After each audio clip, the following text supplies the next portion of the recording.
Welcome to Mission Imperfect, the podcast about finding your own path, your own way, and embracing the imperfection of the journey. We're your hosts, life coaches, former HR professionals, and mums, Kirsty and Catherine. We love to discuss the topics that come up time and time again for our coaching clients and which affect us all, from things like acceptance and boundaries to values and well-being and everything in between. Each episode ends with a question for you and us to reflect on. Your mission, should you choose to accept it, is to grab a cuppa and a biscuit and join us in getting lost in finding ourselves. Welcome to this week's episode of Mission Imperfect. Today we are talking about a big topic and a very relevant one for this time of year. We're talking about empty nest syndrome. That's such a sad name, isn't it? But over to you, Kirsty, because this was your idea for an episode, which is perfectly timed. And yeah, I thought, what a great idea for this week's episode. Well, thank you. As thousands of young people are preparing to head off to university, may already have headed off. It just seemed like a good time to talk about this, that the whole empty nest thing, which does sound very sad, quite sort of desolate, doesn't it? But I mean, the name gives you a big clue, and I don't think there's anybody who won't have a sense of what it is just from the name. But we like a bit of definition, and everything, don't we? So, what is empty nest syndrome? And it's very basically it's the feelings of grief and loss experienced by parents when their children leave home. And I think that however much you might think you're looking forward to having the house to yourself or seeing your kids sort of go out into the world and thrive, etc., etc., I think there are very, very few parents who won't be able to relate to that in some way. And it's interesting because very often it's applied only to those who have a completely empty nest. So all their children have gone. But I actually think it can be experienced to some extent when, the first of your children or any of your children leave home, because it's starting, isn't it? The nest is emptying. Hmm. And maybe even, and I don't know if you'd agree with this, maybe even at when your children go through sort of different levels of independence, that sort of switch from junior to senior school, which I know you've experienced recently, or quite recently. Time is weird, right? Yeah. Um, and it's that gaining of a new sense of the phase of your relationship or their development having changed. I think there can be that sense of loss of Yes. dependency, perhaps, and Yes. closeness. I totally agree. I totally agree because whilst the empty nest bit obviously doesn't apply in the transition from primary to secondary, it is a transition and it is a new phase, much like the university students. But obviously, that's a very physical Mm, presence, hence the empty nest. But it definitely is a shift and a reminder. I think this is my personal experience, and I think many will probably relate to this of just how quickly time does seem to pass when you're observing your children growing up. mm. And I had an experience just today, actually. I don't know if your phone does the same thing. Sometimes it pops up with like a memory, just a random photo Yeah. from your Mm. past.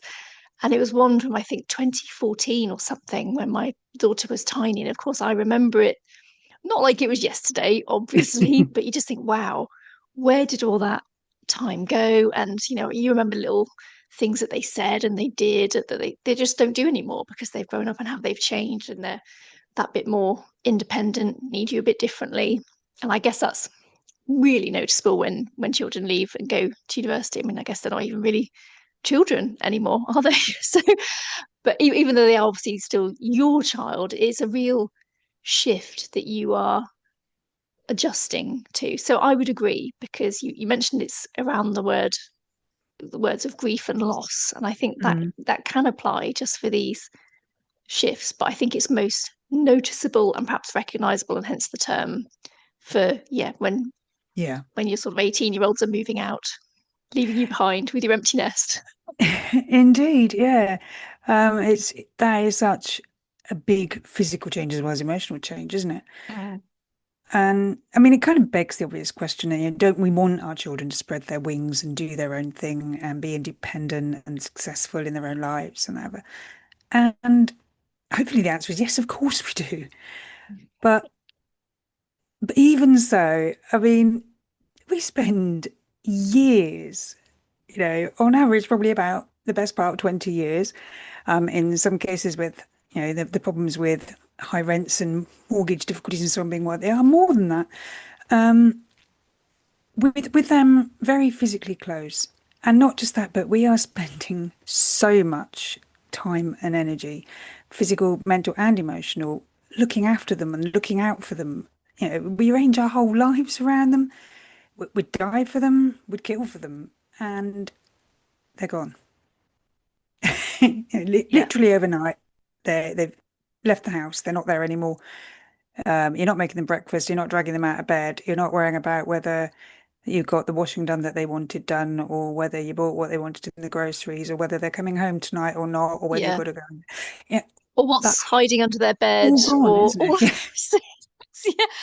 But yeah, you're right. Although I suppose there is that sense that obviously they're not under your roof, not under your feet quite so Yeah. much. But obviously, I know it is a big shift, but they're going to come back. They're going to come back in those university breaks with all their laundry, with all that stuff. But yes, it is. I imagine it takes a real shift to think, oh yeah, they're just not there. You don't hear their usual movements in the morning, them dragging their feet as they have to get out of bed. None of that stuff that you're having to help chivvy them along or remind them, or not Provide maybe, it. but they're just Yeah. not there. Yeah, the physical lack of them being around. Yeah, not providing the taxi service, not doing the nagging, whatever it is. No. Yeah. Um, that and I have had some people when I've talked about empty nest or to go, oh, is that really a thing? Seriously, it's just natural part of life, isn't it? Um, so I actually looked up what some celebrities say about it, and there's some really interesting reactions. I mean, Gwyneth Paltrow even said it's been basically 20 years of me being beholden to a school calendar. So what will that feel like to not have that? And Mm. that's that really highlights how your whole routine and focus changes when the children have left school, have left home. And Ruth Langsford, I thought this was quite sweet. She said, I was sitting on his bed, sniffing his pillow, and I kept his bedroom door shut because then I can imagine he was in there. And that really encapsulate that sense of the physical loss that goes with it, doesn't it? Mm. And Brooke Shields said, I thought I'd be relieved, but I don't know. The thought of no longer living 24/7 in the house with these people that I've raised is just very foreign. It's like going to a totally foreign territory. And Yeah. yeah, again, that big sense of shift that's happening. Well, it And makes sense, somebody, doesn't it? If you think about it, we don't like change, actually. We get mm, comfortable with what is our norm, what's our usual, even the bits that annoy us, right? Like the yeah. dishes under the bed, that kind of thing. It's known, it's accepted, it's what we have. And then suddenly when that goes, and I guess it probably is quite abrupt, isn't it? It's like you Mm, said, and time feels like it's passing so quickly, and then suddenly they're just gone, and you think, wow, that's that chapter done. And over. maybe I wasn't ready for it to be done. So whilst there is perhaps an element of, yes, you'll get some, I guess, freedom back and, not having to be looking for cutlery under the bed and that kind of stuff. But you don't really perhaps appreciate that just yet, at least, or maybe, they come hand in hand. You Yeah. still experience oh, it's strange them not being here, but there are a few positives perhaps to be had as well. Silver linings, maybe, yeah. Yeah. Yeah. And I think it's important to highlight that it's not just mums. I think it does tend to be associated with mums, but I found this from a country singer called Tim McGraw, who's apparently married to Faith Hill. And he said, when I dropped her off, I just lost it. And then I had to drive home all by myself and I was crying the whole time. You think, oh. Yeah. And that highlights, just missing your children when they're not there. And that is obviously a really big part of the whole empty nest syndrome thing. But Yeah, and of I, course, there's also how are they going to be when you yeah, can't see them and check on them and just ask them how their day was and know that they've eaten something vaguely sensible or whatever whatever it might be. You've kind of dropped them off potentially at somewhere new for them, and you're probably wondering how are they are they doing? How are they okay? getting on? Yeah. Yeah, are they settling in or are they missing you? Are they glad to Mm, be there and enjoying themselves, or are they desperately homesick? Are they taking silly risks, or are they not pushing themselves enough? Or yeah, there's so much going on still, and that probably just brings home to you how much you're missing them not being at home.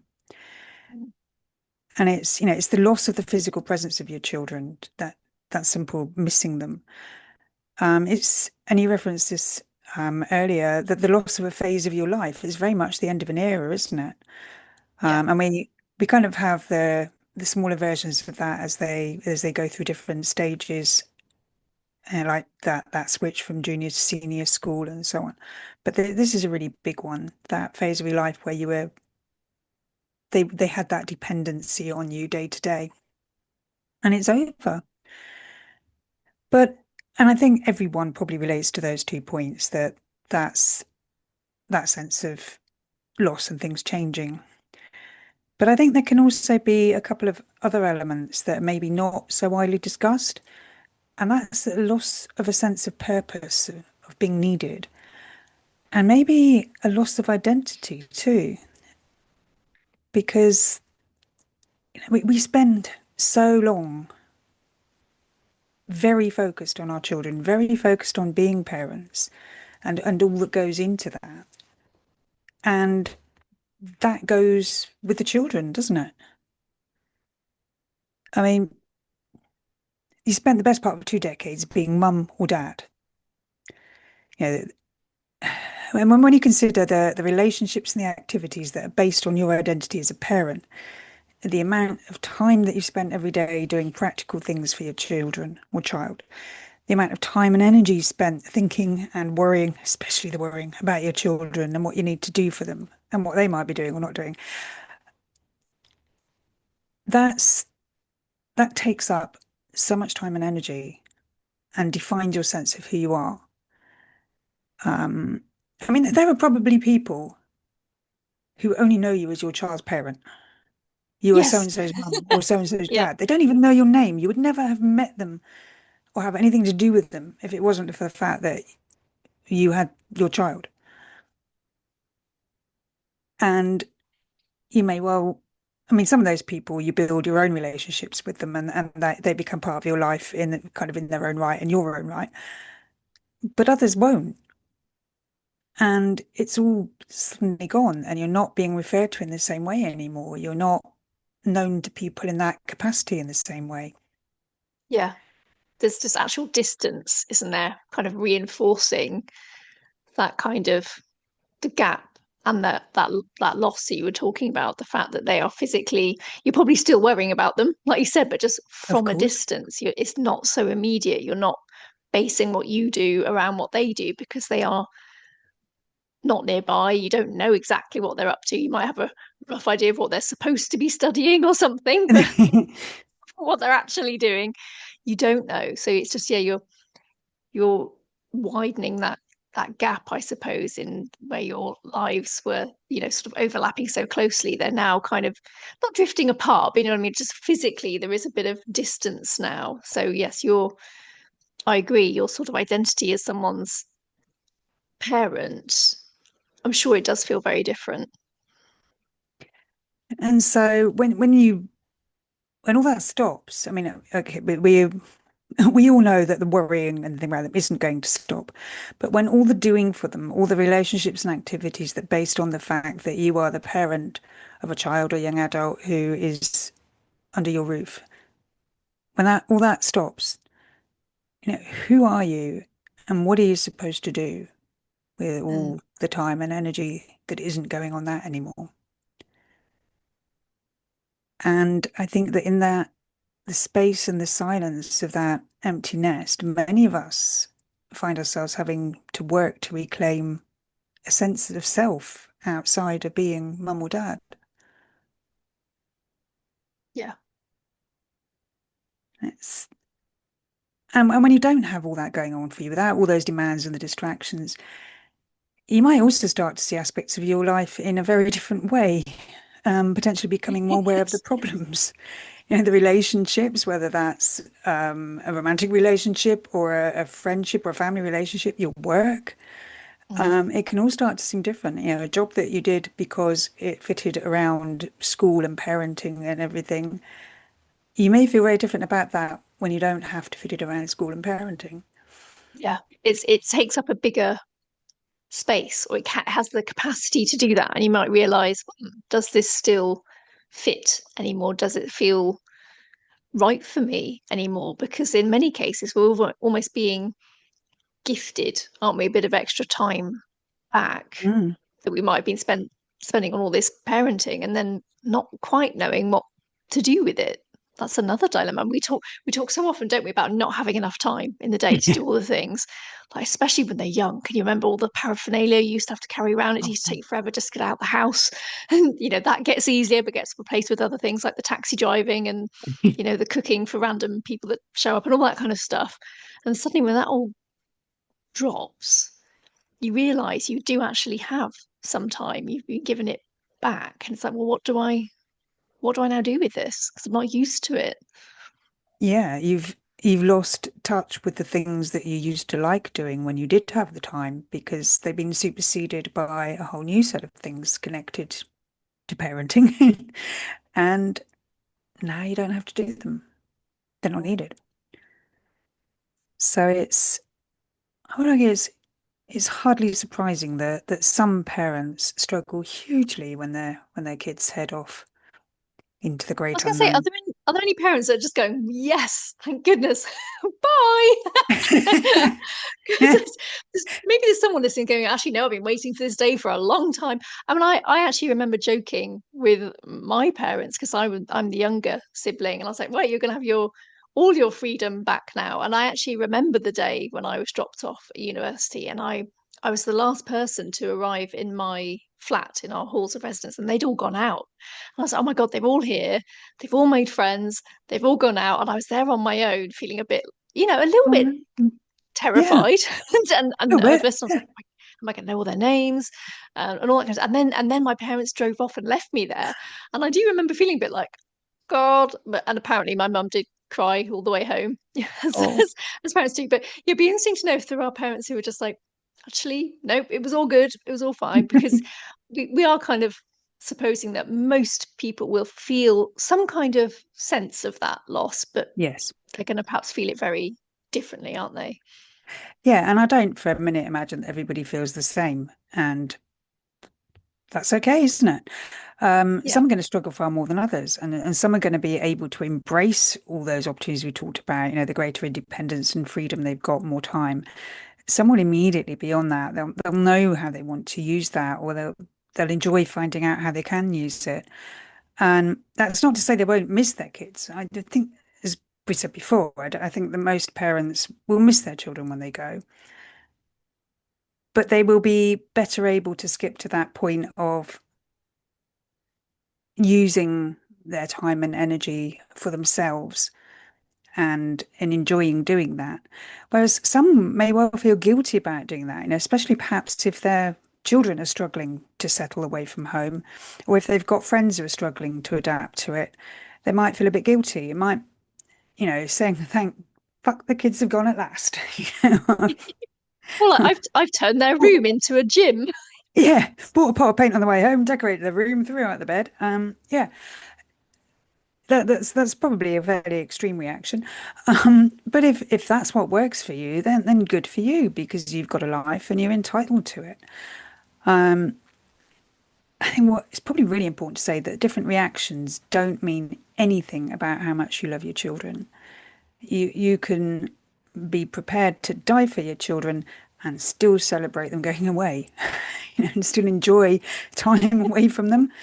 And still be glad to have a different phase of life. See it as a Yeah. new beginning for you as much as for them. You want them to go off and thrive and have new experiences and learn new things and do a whole lot of personal growth shit and everything. And you can do it too. Set the example. That is a very good thing to be doing. And yet, not everyone's going to be ready to do that.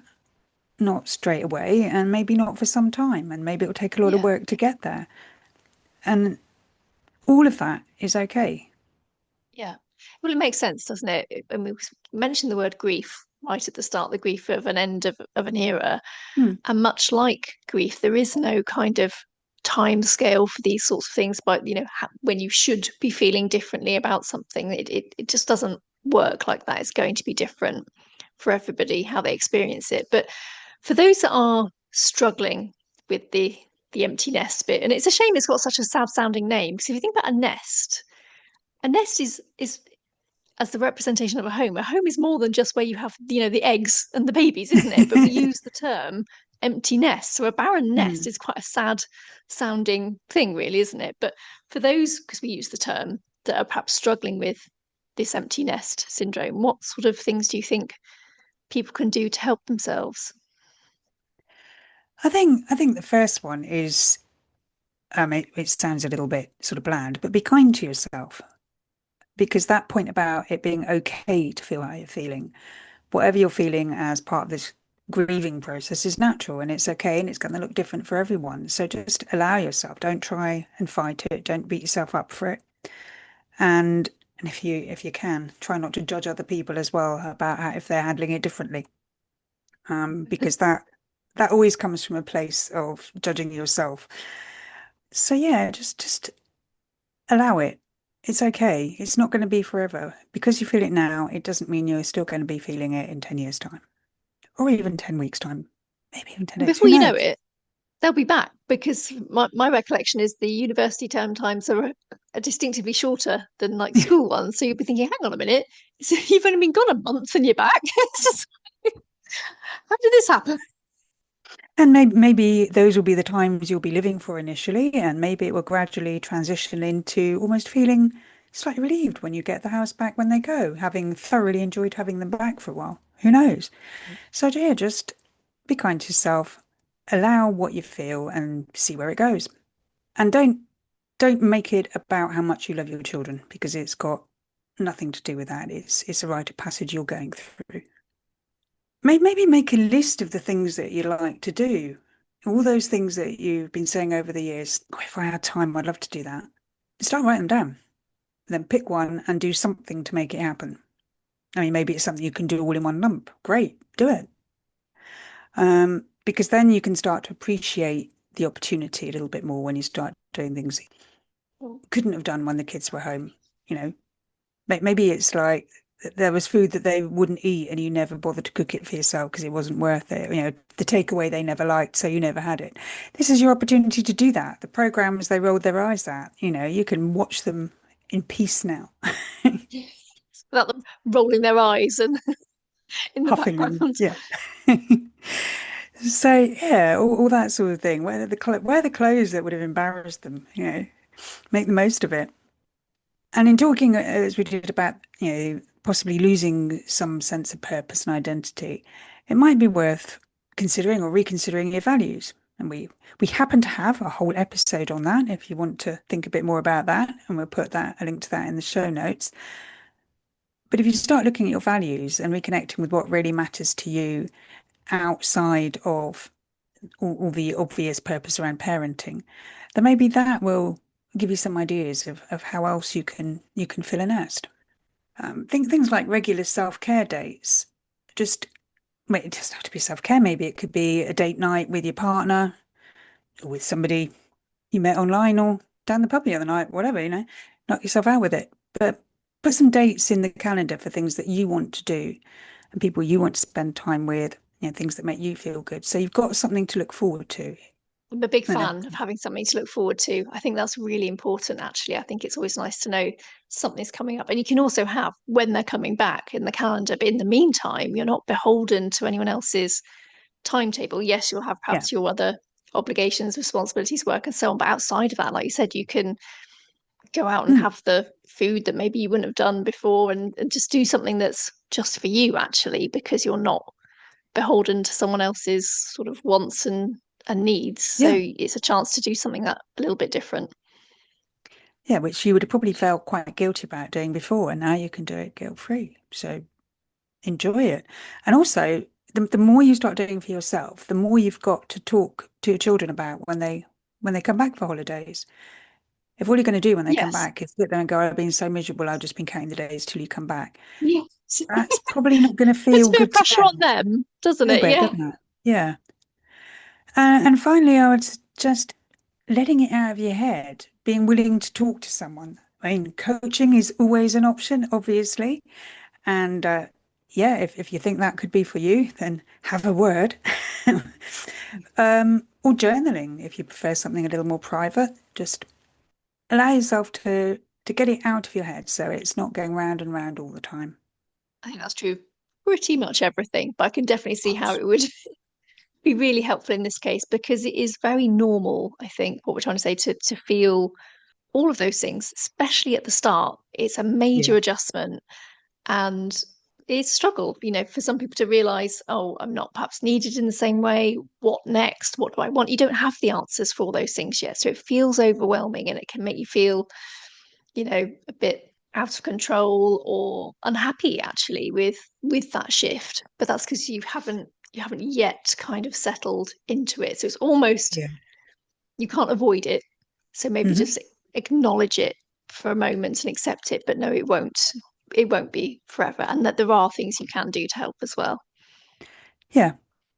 And on that note, shall we move on to a quote or two? Oh yes, absolutely. I know there was one here that you particularly liked. Do you want to? Yes, and you know what? It was in a book I read recently as well, and I thought I love this. And I don't know if it was exactly the same words, but it was so similar that it was immediately true. It's I'm not an empty nester. I'm a bird launcher, which has not been credited to anyone. But I think that's such a lovely way because we were just saying how the empty nest has got a very sad sort of connotation to it. Yeah. But I've now got visions of a bird sat in there like with a catapult, Yes. pinging them, pinging them out, I'm glad you said ready to that go. because that's exactly what I thought of was somebody catapulting birds out of a Yeah, nest. exactly. Yeah, maybe not like little tiny chicks that wouldn't cope. These are now more fledglings that are ready to go and they are established. Got their wings. We haven't done it too prematurely, but I just think that's such a nice way of looking at it. It is, Um, isn't it? it's like you said, we do want people, our children, to have independence and know their own mind and pursue their skills and passions and interests, which may not be the same as ours. Hmm. So I think that was such a lovely way to look at it. So that's one I'm definitely going to take, and I might buy myself a catapult so I'm ready at the time, just to, just to remind myself for a bit of humour. Yes, when you start building a full-size one in the garden, your daughter should probably be a little Yes. worried. And I rather like this one from Carl Jung. The greatest burden a child must bear is the unlived life of the parents. And I see that on a couple of levels. One is if parents before the empty nest go on too much about the sacrifices they've made, and you do hear parents that I sacrificed my career for you. I think that is clearly a burden. But I think also when children leave home, if, as we mentioned just now, if parents are struggling to fill their time, if they are focused only on when the children come home and can only talk about how much they miss them, that unlived life that they're experiencing definitely becomes a burden for children who are wanting to be able to go out and enjoy themselves and make, you know, become independent, thriving adults and are being held back by a parent who is failing to live their own life. Oh, that's interesting. Yeah, I sort of interpreted much like you said on that second one, but almost like, they want to live their life through their child. Like, oh, when I was your age, I'd have loved these opportunities. You should go and Oh study yeah. X, Y, Z, or you know what I mean? Like that kind of, Oh yeah, that's a good one too. Yeah. yeah, it could potentially have those kinds of connotations. So It does, doesn't it? It's interesting a one. Yeah. powerful quote.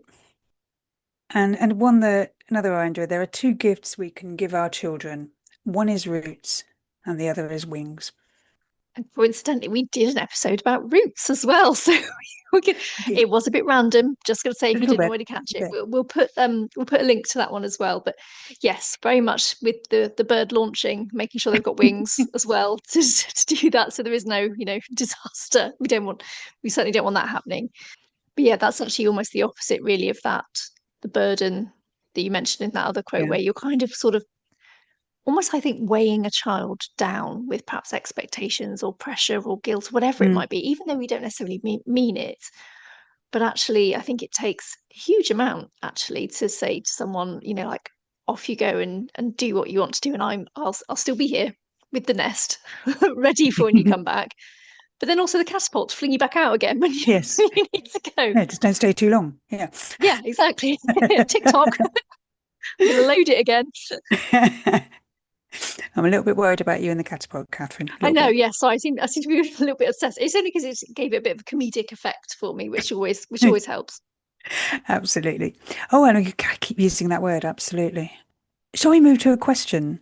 Yes, let's Absolutely. do it. Did I So say absolutely, or did I just say yes? Did you you? said yes, I said Oh, absolutely, did but you? Okay, on purpose before I could do it accidentally. okay. That kind of made sense in my head, but not so much when it came out. Anyway, the question. So what I'd say is the first part of this question, answer it with whatever number comes immediately into your head. You don't have to justify it. No one, you don't have to tell anyone. Just be curious about it. So here's the question. On a scale of 1 to 10, where 1 is not at all and 10 is entirely, to what extent is your sense of identity and purpose centered on being a parent? And how do you feel about that? I think that's a great question, and I think it's probably one to actually ask yourself at different stages of Mm, parenthood. It's quite interesting because obviously you and I are at different stages, and when I saw the question, I went for a 7 or an 8. I never land normally squarely on a number. I'm normally somewhere in the mm, middle.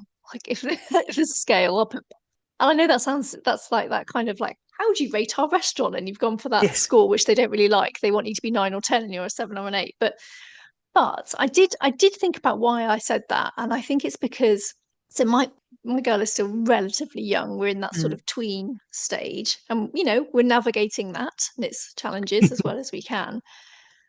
So I do have a really strong parent identity, but I'm very much aware that I have other ones as well.